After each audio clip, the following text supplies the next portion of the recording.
tayo ng coke fruit mga tol. Pang tanggal ng init.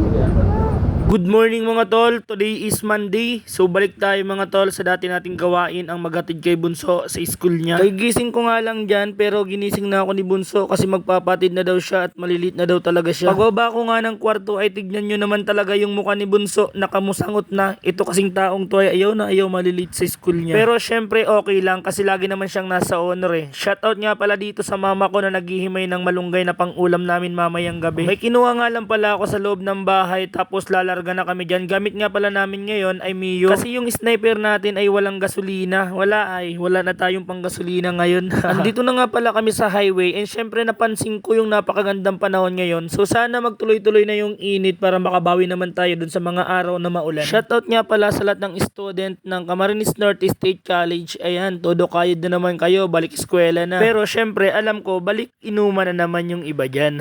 Inabutan nga pala kami dito ng mahabang traffic sa may tulay na to. Ayan, forward ko lang at kinat-cut ko yan pero talagang napakahaba nung traffic dyan. Nagre-reklamo na nga dyan yung sakay ko kasi ngayon napakainit daw talaga sa balan. Lumiko na nga pala kami dito sa Salcedo Street mga tol kasi alam kong traffic na naman sa sentro niyan. Kung kayo nga ay nag-aaral sa Mabini or sa Moreno or papunta kayo ng Mercedes ay dito kayo dumaan mga tol. Lalabas kayo nito ay sa may Megagas katapat ng Escalante. Kasi sa daan na to ay bihirang-bihira yung traffic. Andito na nga pala tayo sa school ni Bunso sa High School Department ng Mabini. Shoutout nga pala sa lahat ng mga college and syempre sa mga high school at senior high dito sa Mabini Colleges mga tol. Shoutout ko lang din tong guard na to na nakilala ko. Ayan, salamat sa support tol. Pagkatapos nga nating ihatid si Bunso ay pupunta tayo mga tol sa Moreno High School kasi naandun yung mga barkada natin nagtatrabaho at bibili din tayo ng coke float kasi napakainit ngayong panahon. Pero pagdating ko nga dito mga tol sa papasok sa may Moreno ay ito yung inabutan ko. Grabe yung traffic pala dito. Pero syempre nakilala ko yung isang tropa natin na famous vlogger ng Mercedes. Syempre kung malungkot kayo at gusto nyong sumaya at makapanood ng mga funny content, ayan, search nyo lang ang Tro Barkada, lalabas yan dyan mga tol. Madami silang content na nakakatawa. Di na din nga pala nagtagal yung pag-uusap namin kasi nga traffic, madaming dumadaan. Ayaw ko din naman na maging pasikip sa mga dumadaan sa gilid ng highway na nga pala ako dyan nagpark kasi nga ang dami talagang tao na lumalabas at mga tricycle na nagkakanda bull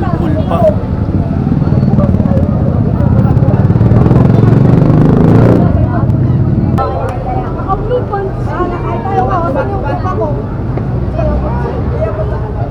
Pag ako dyan nagbayad pag sinumbong na kaya rin yung malalaman. Nakaupo.